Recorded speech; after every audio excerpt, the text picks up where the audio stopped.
말씀을 보니까 주의 길을 예비하여요. 주의 길을 예비하는 성도들은 그렇게 살지 않습니다. 담대하게 살아갑니다. 어떠한 어려운 환경이 있을지라도 극복합니다. 우리 선한 믿음 교회는 그렇게 사시기 바랍니다. 저는 군대에 있을 때 5분 대기조를 굉장히 사랑했던 사람 중에 한 사람입니다. 5분 대기조가 무엇입니까? 나쁜 사람이 침투하면은, 간첩이 침투하면은 5분 만에 준비하여 출동하는 그런 대기조를 5분 대기조라고 이야기합니다. 사명자들은 5분 대기조처럼 살아가야 합니다. 그게 사명자이지. 우리는 누구에게나 사명자로 하나님께서 불러주셨습니다. 이 땅에 보내주실 때 대사처럼 살아가라고 하나님께서 명령하셨습니다. 대사가 뭡니까? 하나님의 일을 하는 사람이지요. 국민의 일을 하는 사람을 대사라고 이야기하지요. 하나님께서는 이 땅에 보냈을 때 너희를 대사처럼 보냈다라고 말씀하였습니다. 그러면 우리는 하나님의 일을 맡은 책임자이지요. 믿음의 사람들은 하나님께서 명령하신 그 사명을 가지고 살아갑니다. 누가는 구약에 나오는 이사야 선지자의 말씀을 인용하면서 요한의 사명을 알려주고 있죠. 요한의 사명이 무엇인가? 요한복음 1장 7절에 보니까 그가 증언하러 왔으니 곧 빛에 대하여 증언하고 모든 사람이 자기로 말미암아 믿게 하려 함이라. 세례 요한의 사명은 그리스도를 증거하는 사명이었습니다. 우리는 말씀만 듣고요, 예수만 잘 믿는 그런 사명이 있습니까? 아닙니다. 우리는 말씀 가운데 이 요한의 말씀처럼 우리는 하나님의 말씀 가운데 사명자로 사는 것이지요. 이스라엘 백성들에게 도덕적인 면 그리고 영적인 면을 준비하라고 말씀하셨습니다. 자신의 죄에서 회개함으로 돌이키고요, 그에 합당한 삶을 살아야 한다라고 말씀을 합니다. 이처럼 구원의 하나님을 소개하면서 사람을 준비시켜 예수님 앞에 반응하도록 인도하는 역할을 요한에게 주셨습니다. 교회 안에 모이는 성도는 하나님의 뜻과 목적을 이루는 하나님의 도구이지요. 하나님의 뜻은 미움이 아닙니다. 사랑이지요. 침체가 아니라 성장입니다. 우리가 하나님 나라에 가기 전에는 심판에 이른다고 이야기하지요. 하나님의 뜻은 심판이 아니라 구원입니다. 우리는 그 구원 때문에, 하나님께서 그 구원하심 때문에 우리는 주의 길을 예비하고 준비하는 것이지요. 여러분, 주의 길을 예비하라. 요한이 광야에서 외치던 그 소리, 주의 길을 준비하라. 여러분의 귀에 그 소리가 들려오십니까? 요한의 그 긴박한 소리가 여러분의 마음속에 귓가에 들려오십니까? 말씀을 살아가고 있는 여러분, 갈수록 타락하고 있는 세상을 우리가 살아갑니다. 참 어두운 침체기를 저희들은 살아갑니다. 너무나도 영적 어두움이 우리들 앞에 놓여 있지요. 그런 암흑의 시대를 살아가고 있을 때 여러분들은 어떤 소리를 듣고 어떤 소리를 내고 계신가요? 하나님의 음성이 들려옵니까? 주님의 음성을 어느 때 들을 수가 있겠습니까? 어느 때 음성을 들을 수 있죠?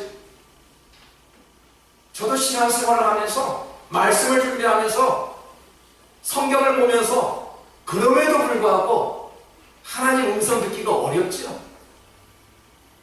우리가 생활 속에서도 기도한다고 하지만은 참 하나님 음성 듣기가 너무너무 어렵죠.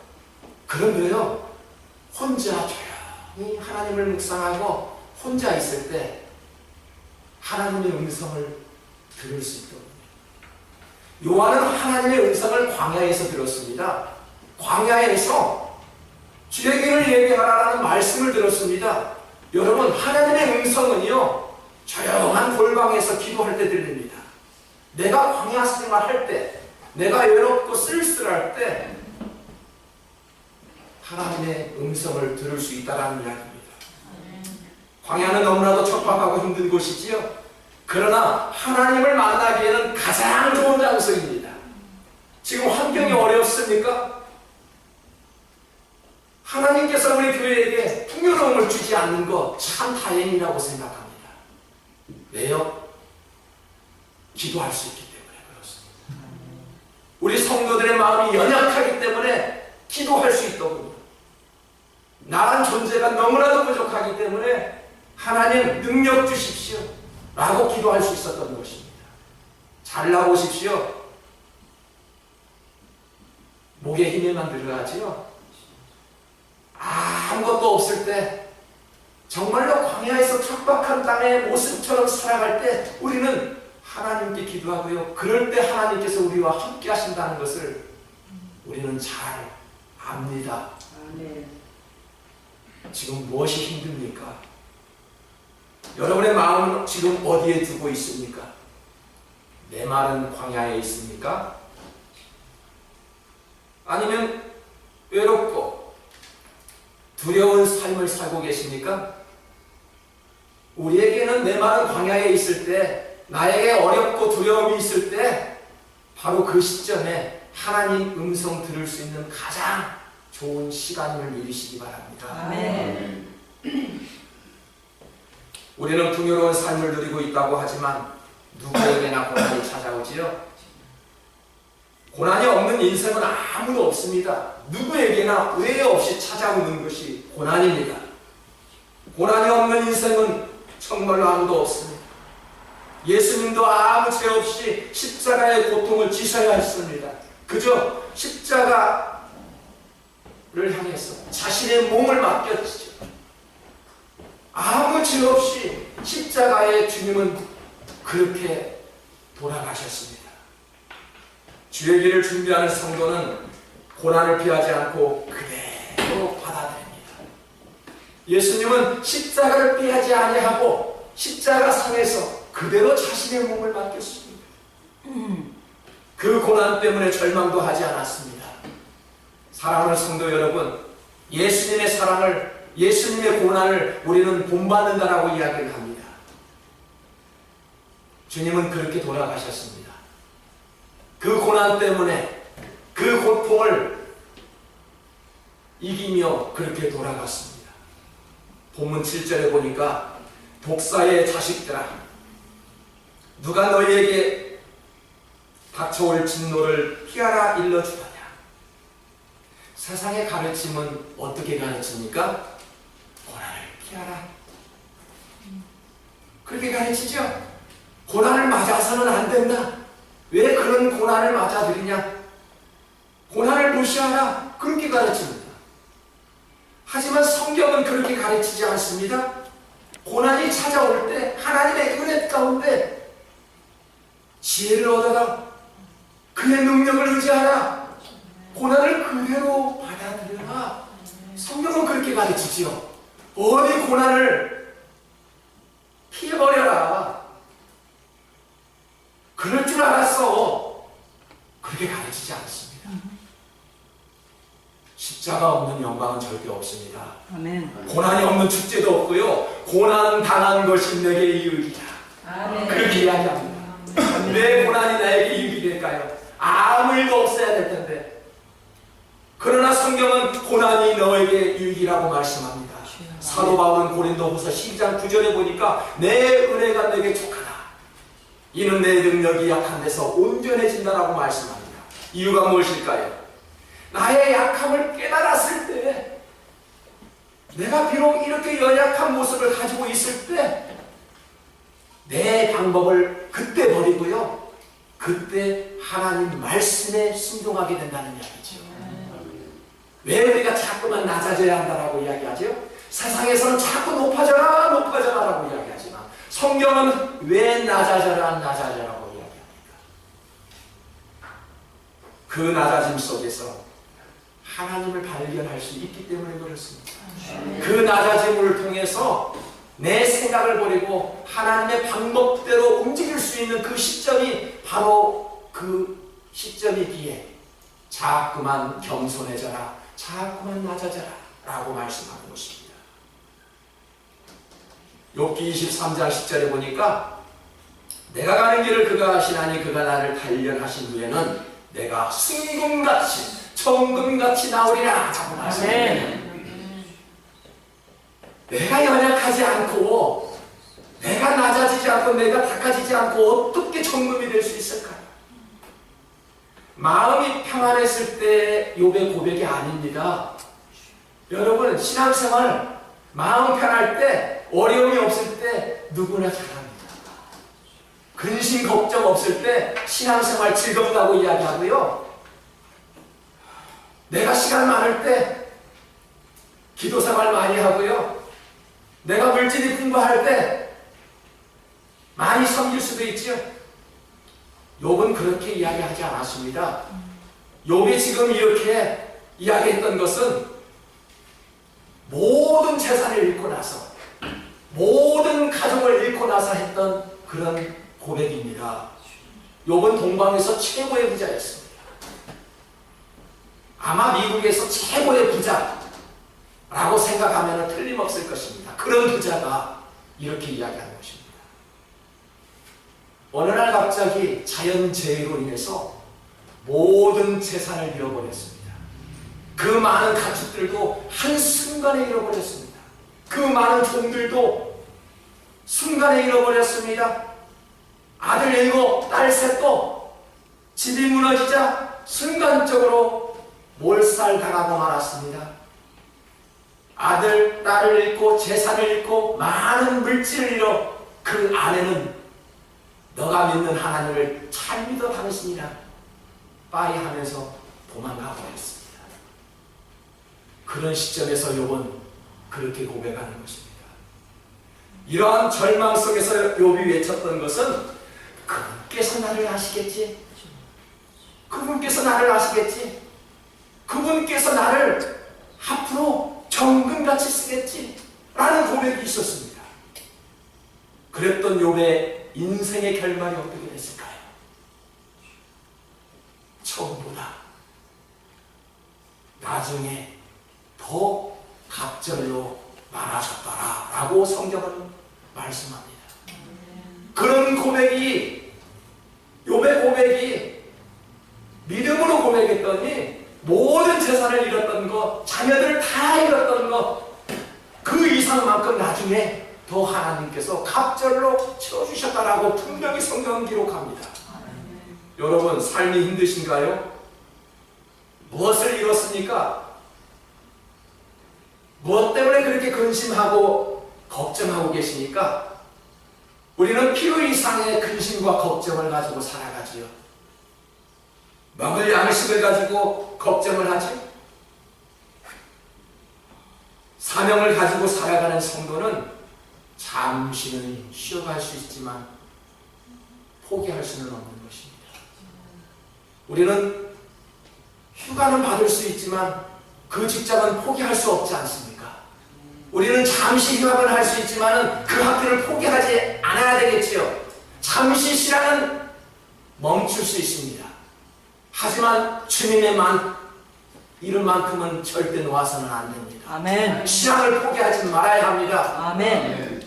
신앙은 사명자는 그렇게 사셔야 합니다. 아멘. 왜 그럴까요? 고린도전서 10장 13절에 보니까 사람이 감당할 시험 밖에는 너희가 당할 것이 없나니 오직 하나님은 믿고사 너희가 감당하지 못할 시험 당함을 허락하지 아니하시고 시험 당할 즈음에 어떻게 우리가 시험 당할 즈음에 하나님께서는 피할 길을 주신대요. 아멘. 왜 고난을 받아들여야 된다고요? 하나님께서 피할 길을 내주신다고 하니까 그 믿음으로 우리는 고난을 그대로 받아들이는 것이지요. 아멘. 어떤 고통과 고난 속에서도 절망하지 말할 이유가 있다는 것이지요. 왜요? 하나님은 감당할 시험 이상의 그 시험을 우리에게 절대 주지 않았다는 거예요. 왜 사람들은 목숨을 끊지요? 한국은 세계에서 가장 자살률이 1위라고 합니다. 한 달이면 수십 명씩 목숨을 끊는 나라입니다. 왜 그렇게 사는지요? 욕심이 많아서 그렇습니다. 과해서 그렇습니다. 하나님은 감당할 시험 이상의 시험을 허락하지 않았는데도 불구하고 우리는 스스로 나는 못한다고 포기해버립니다. 성도 여러분, 고난이 없는 사람이 어디 있을까요? 저도 가정에서 근심도 있지요. 저도 그렇습니다. 아이들이 어떻게 학교를 잘 무사히 졸업할까? 아이들이 어떻게 좋은 배우자를 만날까? 아이들이 어떻게 결혼해서 잘 살까? 아이들이 어떻게 잘 출산할까? 우리들은 평생을 그런 근심과 고통 속에 살아갑니다. 그런 근심을 하지 말라고 그러지 않았습니까? 하나님을 원한 그런 근심, 그런 근심만 하라고 말하지 않았습니까? 우리는 성도된 자는, 사명자는 하나님 때문에 근심하는 그런 성도들 되시기를 주님의 이름으로 축복합니다. 아멘. 고난이 없는 사람 아마도 없을 것입니다. 4개월 전에 덴버에서 아름답게 목회를 하고 정말로 하나님만을 섬기는 그런 목사님의 아들이 총기 사고로 인하여 아들이 사망하였습니다. 너무너무 슬픈 나머지 한 2주 후에나 연락하면 받겠지 하고 2주 후에 연락을 하였습니다. 목사님 어떠신가요? 그분의 짧은 멘트 하나가 저에게 왔습니다. 분명한 것은 하나님은 신실하신 분입니다. 하나님은 좋으신 분입니다. 그런 메시지가 왔다. 생각해 보세요. 자식이 총기로 사망했는데 하나님은 좋으시다니요. 나는 열심히 목회를 하고 그 아들이 열심히 드럼을 치며 함께 찬양하며 목회를 돕는 그 아들이 사망을 했는데 하나님이 좋대요. 말이 됩니까? 열심히 기도하고 있는데 나의 아들을 빼앗아갔던 그런 하나님이 좋으시대요. 참 저는 그런 메시지를 듣고 저도 자식이 신앙생활을 하고 목회를 돕고 드럼을 치는 아들이 있기에 똑같은 마음이었습니다. 많이 울었습니다. 또 다른 사건이 있었습니다. 12월 31일 날 성부 영신 예배를 앞두고 성도들을 잘 대접하겠다고 목사님 사모님이 바베큐 파티를 준비하고 있었습니다. 그런데 그 작은 불씨로 인하여 교회 담벼락에 쌓아놨던 그런 장작에 불이 옮겨 교회가 반절 이상 하나당 타버렸습니다. 소방차가 20대가 왔대요. 전화하니까 받지 않았어요. 셀폰이 타버렸대요. 교회 안에 놓았던 셀폰이 타버려 전화 받지 않아요. 사모님한테 전화를 했습니다. 몇 번을 시도한 끝에 결국은 연락이 돼서 사모님 좀 어떠세요? 라고 불렀더니 웃으면서 전화를 받더군요. 웃으면서 전화를 받아요. 아이고 하나님이 더 좋은 거 주시겠지요. 보험 들어놨으니까 지금보다도 더 아름답게 지어주시겠지요. 괜찮아요 목사님. 감사해요. 전화 주셔가지고요. 어떻게 웃으면서 전화를 받을 수 있을까요? 사택이 타버렸고 교회 반절이 타버렸는데 괜찮대요. 여러분 그런 말씀이 어떻게 나올 수 있을까요? 정말 우리가 배울 점입니다. 천만다행이라는 그 말씀 감사돼요. 교회가 홀랑 가버렸는데 감사돼요. 여러분 우리는 그러한 믿음 참 저는 그러한 메시지를 듣고 나서 많이 생각해 보았습니다. 누구든지 고난이 찾아오지만 어떻게 극복하느냐에 따라 우리의 상황은 완전 달라진다는 사실입니다. 어떠한 고난을 맞고 계신가요?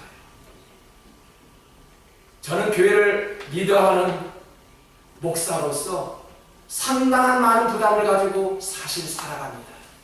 어찌 보면은 우리 성도들이 좀 안전하게 편안하게 어떻게 하면 예배를 감동 있게 하나님 앞에 드릴까라는 그런 근심, 그런 거룩한 고난이 하루면 24시간 저에게 마음속에 임하지. 여러분 어떤 고난이 있나요? 이 세상에서 가장 큰 고난은 아마 십자가의 고난일 것입니다. 주님께서 십자가에서 뭐라고 말씀하셨나요? 저들을 사하여 주시옵소서. 저들이 하는 짓을 알지 못하나이다. 저들을 용서하여 주시옵소서. 그렇게 기도하지 않았습니까? 가장 어려운 시기에서, 가장 고난한 시기에서 그 고난을 그렇게 대처했습니다. 여러분, 우리도 어려운 고난 속에서 그렇게 극복할 수 있기를 주님의 이름으로 축복합니다. 왜 그럴까요? 저와 여러분은 죽으시고 부활하신 예수님의 능력을 믿는 자녀들이기 때문에 그렇습니다. 그 부활하신 우리 주님을 믿는 자녀이기에 하나님께서 우리의 삶을 책임져 주신다는 것을 믿기 때문에 우리는 그렇게 살아가는 건 아닐까요? 떳떳하고 당당한 하나님의 자녀로 사시기를 축복합니다. 하나님께서 대사로 성도로 불러주셨는데 왜 하나님 앞에 나왔는데 내가 무언가 우울하다고, 성도의 수가 없다고, 사람들이 보이지 않는다고 왜 자신감이 떨어집니까? 하나님 앞에 좀 당당하게 살아야 합니다. 왜요? 하나님의 자녀이기 때문에 그렇습니다. 본문 8절을 보십시오. 그러므로 회개에 합당한 열매를 맺고 속으로 아브라함이 우리 조상이라고 말하지 말라. 내가 너에게 이르노니 하나님이 능히 이 돌들 아브라함의 자손이 되게 하시리라. 아브라함을 믿음의 조상이라고 말하는 유대인들을, 그 유대인들의 콧대를 꺾어 놓는 말씀입니다. 믿음도 없으면서 경건의 모양만 가지고 있는 그 유대인들이 당신들이 어떻게 아브라함의 조상이라고 말할 수 있느냐라는 말씀이지요. 우리가 기도도 하지 않으면서 하나님의 자녀로 그렇게 살지 않으면서 우리는 하나님의 자녀라고 이야기하지 않습니까? 내가 그리스도인이라고 말하지 않습니까? 정말로 당당하고 떳떳한 사람은요, 정말로 하나님의 자녀라. 다윗이 골리앗을 향해 나갔을 때 갑옷도 입지 않고 칼도 들지 않은 상태에서 그저 호주머니에 들어있는 돌멩이 5개만 가지고 그 거대한 골리앗을 향해 나아갔을 때 당당함과 떳떳함을 가지고 나아갔지요. 예수 믿는 사람들은 그렇게 살아야 합니다. 여러분, 회개도 없이 믿음도 없이 아브라함이 우리의 조상이라고 말할 수 있을까 하는 그런 의문을 던져주는 말씀입니다. 죄사함을 받기 위해서는 회개를 잘해야 되겠죠. 죄사함을 받기 위해서는 세례를 받고 회개를 한 자가 죄사함을 받는다고 이야기했습니다. 대인관계는 누가 잘하죠? 화해를 잘하는 사람들을 보면은 대인관계를 잘합니다. 화해를 잘하는 사람들은 친구들을 절대 잃지 않습니다. 누군가와 혹시 다투셨나요? 관계가 좋지 않습니까? 용서는 혼자 할 수 있지요. 하지만 화해는 쌍방간에 이루어져야 합니다. 제가 우리 장로님과 다투었는데 제가 장로님을 용서했어요. 이건 화해가 아닙니다. 제가 용서하면서 찾아갈 때 장로님도 그래요 목사님 앞으로 잘 하겠습니다. 앞으로 잘 하시지요. 그런 화해가 있을 때 쌍방간에 이루어질 때 관계가 형성되죠. 근데 저 혼자 용서했어요. 그건 용서가 아니고 화해가 아니지요. 여러분, 대인관계는 화해를 통해서, 하나님 관계는 회개를 통해서 이루어집니다.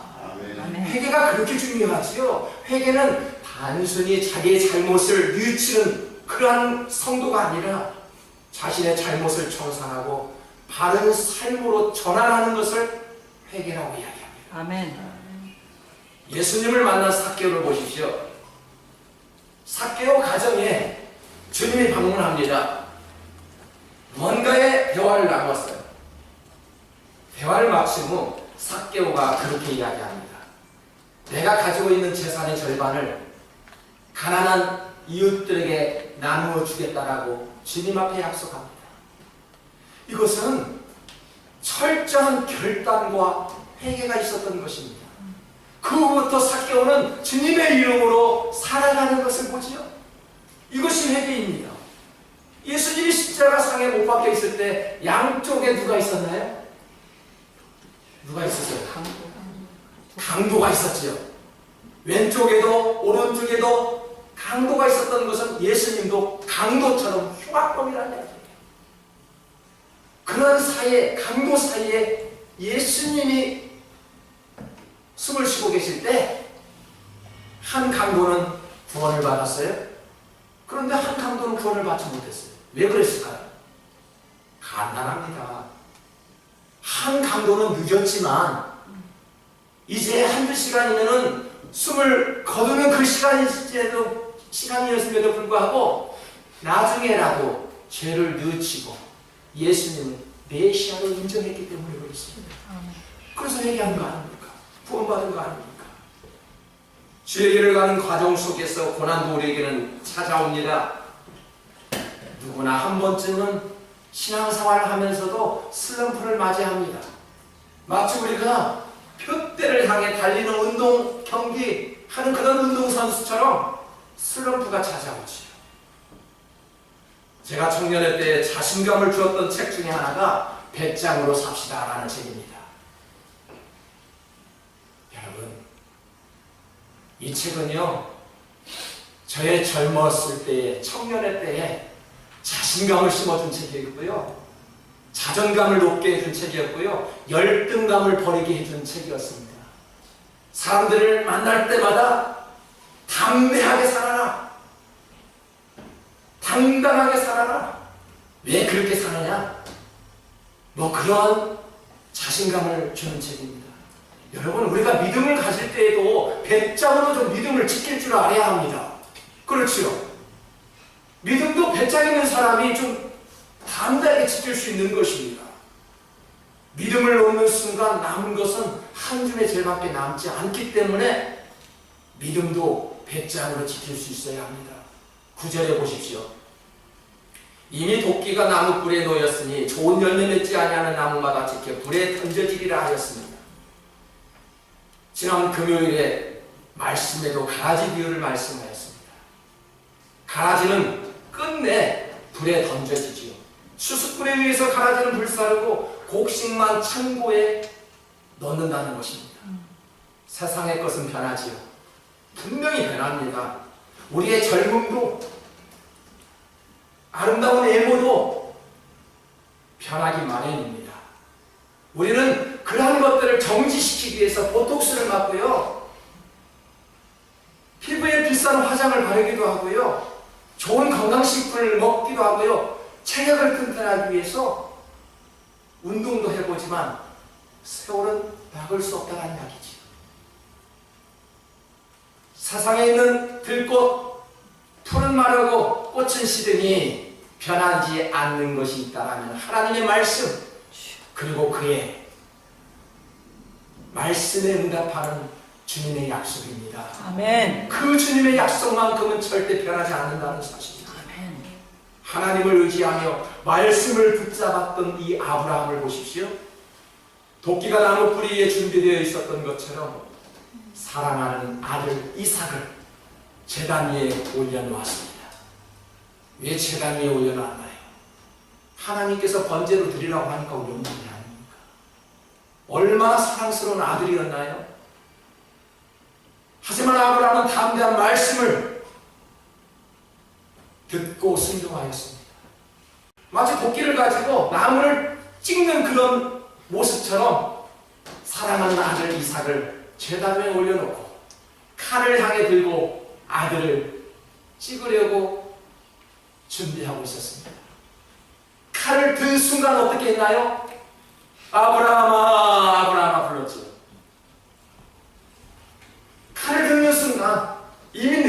들었으면 죽었을 텐데 들은 순간 아브라함아 아브라함아 불렀습니다. 하나님께서 본인의 말씀에 순종하고 그 말씀을 지켰더니 하나님께서 끝내 사랑하는 아들을 지켜주셨습니다. 말씀을 지키는 자에게 이러한 역사가 일어나지요. 그리스도와 함께 사는 성도들은 이처럼 좀 달라야 합니다. 하박국 2장 4절을 보십시오. 보라 그의 마음은 교만하며 그 속에 정직하지 못하나 의인은 그의 믿음으로 말미암아 살리라.